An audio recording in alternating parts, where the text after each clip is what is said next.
বন্ধুরা দেখো আমি একটা লাঠি জোগাড় করেছি, বড় দেখতে পাচ্ছ কতটা বড় লাঠি। দেখো একটা আকর্ষি বানাবো বলে তো নিয়ে এসেছি, তো দেখতে পাচ্ছ। আর এই কাঠটা না অনেকটা মানে রোদে ছিল, সবসময় রোদে থাকে তো তো শুকিয়ে গেছে। তো ভাবছি আকর্ষি করলে যদি ভেঙে যায়, তো দেখা যাক এখন আকর্ষিটা বানাই। আর আকর্ষিটা বানিয়ে কি পারবো তোমাদের সাথে শেয়ার করব। তো দেখো এখন ভালো করে আকর্ষিটাকে বেঁধে নিই। পারতে পারবো কি না বলতে পারছি না, যাই হোক চেষ্টা করব পারার জন্যে। একটু ভালো করে বেঁধে নিই।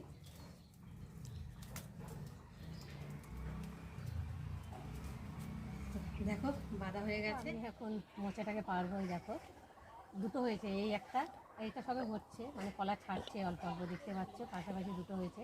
আর এটা কলাটা অনেকটাই বড় বড় হয়ে গেছে। আর এখন ভাবছি এটাকে পেরে নেব। এখন আকর্ষি দিয়ে পারছি, কিন্তু পারতে পারবো কি না বলতে পারছি না, যাই হোক চেষ্টা করি। ছুরি ছুরি থাকলে বেঁধে দিলে হয়তো ওটা, ছুরি তো নেই।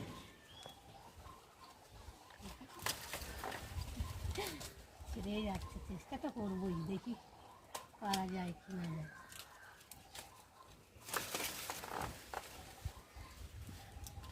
ছুরি হলে ভালো, তার সাথে বেঁধে দিলে পড়ে যেত। এটা শক্ত তো,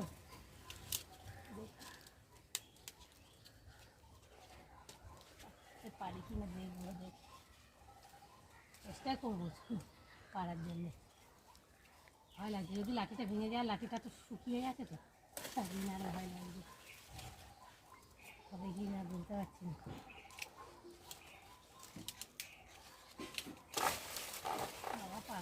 তো দেখো বন্ধুরা অনেক কষ্ট করে পেরেছি মোচাটাকে, তো দেখতে পাচ্ছ।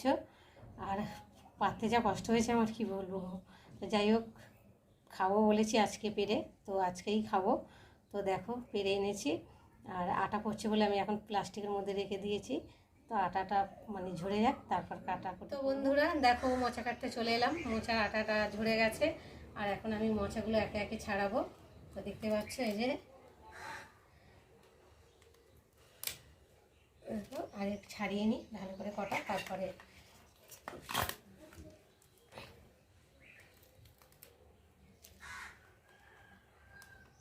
আজকে আমি মোচার রেসিপি তোমাদের সাথে শেয়ার করব, নিরামিষ।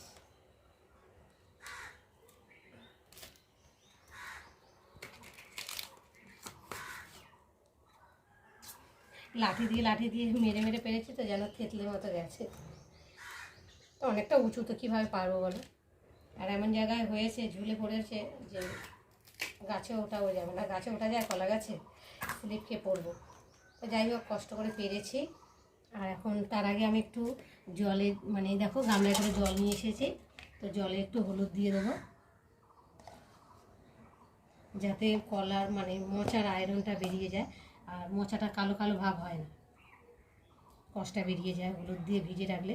আর যদি তেতো ভাবটাও হয় তো হলুদে কেটে যায় তেতো ভাবটা। তো এখন বলতে পারছি না যে মোচাটা কেমন হবে, তেতো হবে কি না। তার আগে আমি গামলায় জল দিয়ে ভিজিয়ে নিয়েছি, নিয়ে এখন এগুলোকে ছাড়াচ্ছি। দেখতে পাচ্ছ ভেতরের অংশটাকে ফেলে দিচ্ছি। দেখো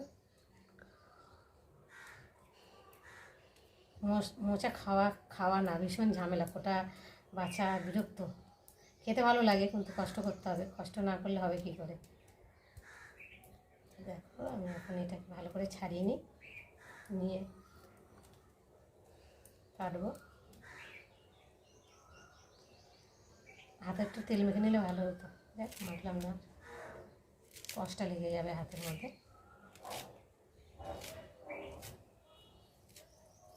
চলো আমি এখন এর মধ্যে ভিজিয়ে নিই, তো একে একে কেটে নিই। বন্ধুরা মোচা কেটে চলে এলাম ডাল বসিয়ে, তো ভাবলাম আজকে একটু টকের ডাল বানাবো। তো চলে এলাম একটা আম পাড়তে। তো দেখো কত উঁচুতে আমগুলো হয়েছে, দেখতে পাচ্ছ। দেখে একটা ধারের দিকে আছে,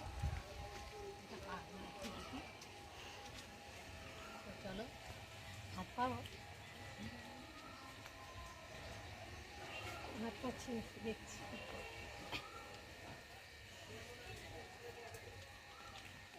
ডালটা দেখো, তো দেখো দুটো হয়েছে, তো একটা পারি। তো বন্ধুরা আম পেড়ে আম কুটে আমের ডালও হয়ে গেছে। আর এখন দেখতে পাচ্ছ প্রেসারে মানে মোচাটা সিদ্ধ বসিয়েছি, তো 2টো সিটি দিয়েছে। আর এখন আমি নামিয়ে নেব আর কড়াটা বসাবো, দেখতে পাচ্ছ।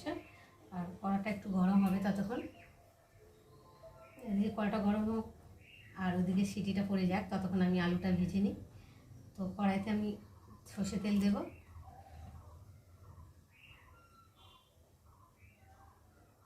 সর্ষে তেল দিলাম। আর একটু ফোড়ন দেব, শুকনো লঙ্কা ফোড়ন আর জিরে ফোড়ন আর তেজপাতা ফোড়ন দিলে ভালো হতো, কিন্তু তেজপাতাটা নেই। তো এখন আবার কে দোকানে যাবে, তার জন্য বললাম থাক, তেজপাতা দিলাম না। মশলাটা ফোড়নটা একটু ভালো করে ভেজে নিই।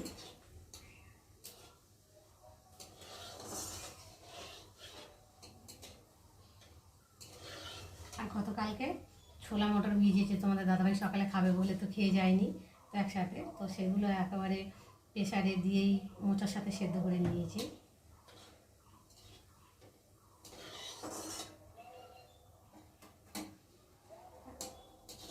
ফোড়নটা একটু ভালো করে ভেজে নিই।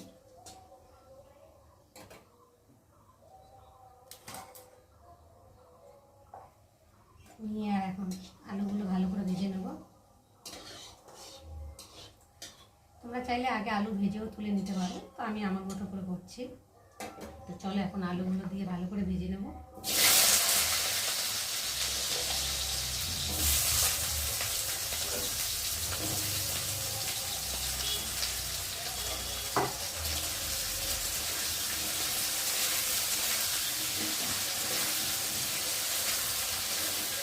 এটা দিয়ে ভাজা ভাজা হবে, আর এদিকে সিটিটাও তখন পড়ে যাবে। এটি করলেই আবার মুখটা জলটা ঝরাতে দিতে হবে। এদিকে আলু ভাজা হচ্ছে আর এদিকে সিটিটা খুলে দেখি সিটিটা কমে গেছে। হ্যাঁ, সিটিটা কমেও গেছে। আর এখন এই ব্যাপার আমি সিটিটা খুলেও নিয়েছি, দেখতে পাচ্ছি এই যে মোচাটা সিদ্ধ হয়েও গেছে। আর এখন আমি জল ঝরাতে দেবো।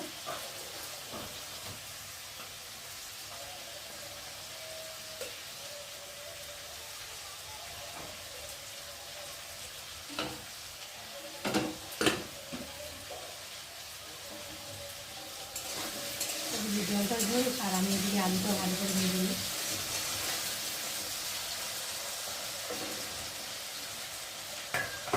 তো দেখতে পাচ্ছ এখন কতটা সাদা হয়েছে মোচাটা, হলুদ জলে ভিজে রেখেছিলাম তো তার জন্য সাদাটা হয়েছে। দেখো, আর নাহলে সেরকম কালো কালো কষভাব থাকে, তারপর হলুদ জলে ভিজিয়ে রাখলে দেখো সাদা হয়ে গেছে। আর এই দেখো ছোলা মটর সেদ্ধ দিয়ে দিয়েছি এর মধ্যে, এই নষ্ট হবে এর মধ্যে দিয়েই করে নিই। জলটা কতটা কালো বেরিয়ে গেছে দেখো। এখন আলুটা ভালো করে ভাজা হচ্ছে। আর এর মধ্যে আমি এখন কটা কাঁচা লঙ্কা দিয়ে দেবো।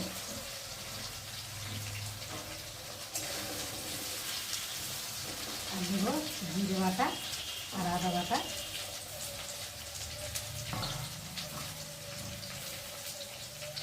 আর দেবো হলুদ গুঁড়ো। আর দেবো স্বাদ মতো নুন। দুধের চামচটাকে কোথায় রেখেছি পেয়ে গেল, যাই হোক অল্প নুন দেবো, কারণ নুন দিয়ে তো মোচাটাকে সেদ্ধ করেছি। তাহলে একটু ভালো করে আলুর সাথে মশলাটা ভালো করে ভেজে নিই।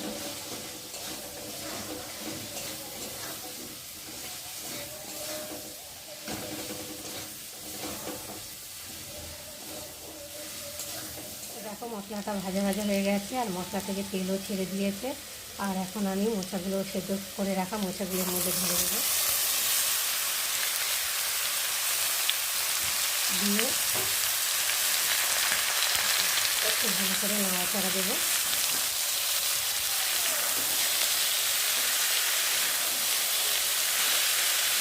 চলো মশলার সাথে ভালো করে নেড়ে নিই আর তো দেখো বন্ধুরা, আমার মোচার তরকারি রেডি হয়ে গেছে। আর নামাবার আগে একটু গরম মশলা আর একটু চিনি দিয়ে নামিয়ে নেবো।